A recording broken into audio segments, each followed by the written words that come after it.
Hello friends, welcome to Archana's delicious recipes.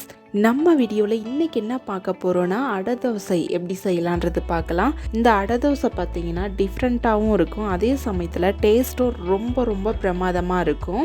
எப்போவுமே நார்மலான தோசை சாப்பிட்டு ரொம்பவே போர் அடிக்கும். அதனால் ஒவ்வொரு நாளைக்கும் ஒவ்வொரு விதமான தோசை செஞ்சு சாப்பிட்லாம். டிஃப்ரெண்ட்டாகவும் இருக்கும், அதே சமயத்தில் டேஸ்ட்டும் ரொம்பவே பயங்கரமாக இருக்கும். வாங்க எப்படி செய்யலான்றதை பார்க்கலாம். இப்போ நம்ம அடை தோசை செய்யறதுக்காக மாவு ரெடி பண்ணணும். அதுக்கு ஃபஸ்ட்டு அரிசியை ஊற போட்டுடலாம். அதுக்கு நம்ம 1 டம்ளர் அளவு இட்லி அரிசி எடுத்திருக்கோம். அதை ஒரு பாத்திரத்துக்கு மாற்றிக்கலாம். கூடவே 3 டேபிள் ஸ்பூன் அளவு துவரம்பருப்பு சேர்த்துக்கலாம். 3 டேபிள் ஸ்பூன் அளவு பாசிப்பருப்பு சேர்த்துக்கலாம். அதே போல் 3 டேபிள் ஸ்பூன் அளவு உளுத்தம்பருப்பு சேர்த்துக்கலாம். 1 டேபிள் ஸ்பூன் அளவு வெந்தயம் சேர்த்துக்கலாம். எல்லா பொருளையும் சேர்த்ததுக்கப்புறம் தண்ணி ஊற்றி இதை 3 மணி நேரம் போல் நல்லா ஊற வச்சு எடுத்துக்கோங்க.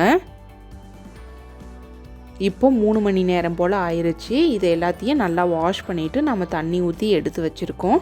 இப்போ நம்ம இதை அரைச்சிடலாம். அதுக்கு ஒரு மிக்ஸி ஜார் எடுத்துக்கோங்க. மிக்ஸி ஜாரில் காரத்துக்கு தேவையான அளவு வரமிளகாய் சேர்த்துக்கலாம். நம்ம இன்னைக்கு 10லேருந்து 15 வரமிளகாய் எடுத்திருக்கோம், அதை சேர்த்துக்கலாம். கூடவே 1 டேபிள் ஸ்பூன் போல் சீரகம் சேர்த்துக்கலாம். 1/4 டேபிள் ஸ்பூன் அளவு சோம்பு, 1/4 டேபிள் ஸ்பூன் அளவு மிளகு, 1 சிட்டிகை அளவு பெருங்காயம் சேர்த்துக்கலாம். ஒரு பெரிய சைஸ் பூண்டை எடுத்து தோல் உளிக்காமல் வாஷ் பண்ணி சேர்த்துக்கோங்க. தோல் உளிச்சோம்னா அடை தோசைக்கு டேஸ்ட் வராது, அதனால் நீங்கள் தோல் உளிக்காமல் சேர்த்துக்கோங்க.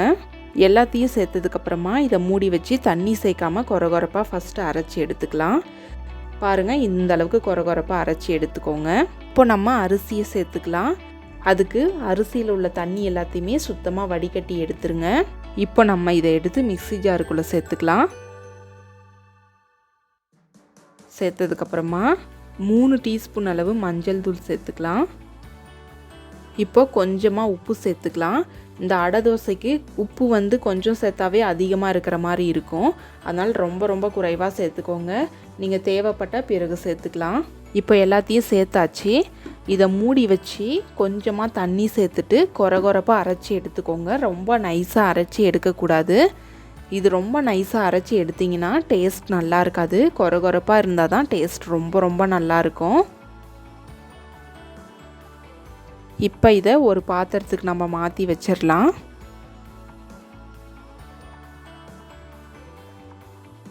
இப்போ நம்ம தேவையான அளவு தண்ணி சேர்த்துக்கலாம். கொஞ்சமாக தண்ணி சேர்த்துக்கோங்க. ஒரே சமயத்தில் எல்லா தண்ணியும் சேர்க்க வேண்டாம், அப்புறம் தண்ணி மாதிரி ஆயிரும். இந்த அடை தோசைக்கு பார்த்திங்கன்னா கொஞ்சம் கெட்டியாக இருக்கணும் மாவு, ரொம்ப தண்ணி மாதிரி இருக்கக்கூடாது. பாருங்கள், இந்த அளவுக்கு கன்சிஸ்டன்சி இருக்கணும். இப்போ நம்ம தோசை செய்ய ஆரம்பிச்சிடலாம். அதுக்கு தவாவை நல்லா சூடுபடுத்திக்கோங்க. தவா நல்லா சூடான உடனே நம்ம எப்போவும் தோசை செய்வோம் இல்லையா, அதே மாதிரி தான் இது போல் ஒரு கரண்டி மாவை அள்ளி ஊற்றிட்டு இதை நல்லா ஸ்ப்ரெட் பண்ணி விட்டுக்கோங்க. தோசை மாவை ஊற்றும் பொழுது மட்டும் ஸ்டவ் ஹை ஃப்ளேமில் வச்சுக்கோங்க. தோசை மாவை ஊற்றிட்டு நல்லா ஸ்ப்ரெட் பண்ணதுக்கப்புறமா நீங்கள் சிம்மில் வச்சுக்கோங்க. சிம்மில் இருந்தால் தான் இது நல்லா மொறுன்னு வெந்து வரும். ஹை ஃப்ளேமில் இருந்துச்சுன்னா டக்குன்னு அடியில் ஃபுல்லாக நல்லா கருப்பாயிரும். இந்த தோசை வேகிறதுக்கு எப்படியும் 5லேருந்து 10 நிமிஷம் ஆகும். சிம்மிலேயே வச்சு வேக வச்சு எடுத்துக்கோங்க.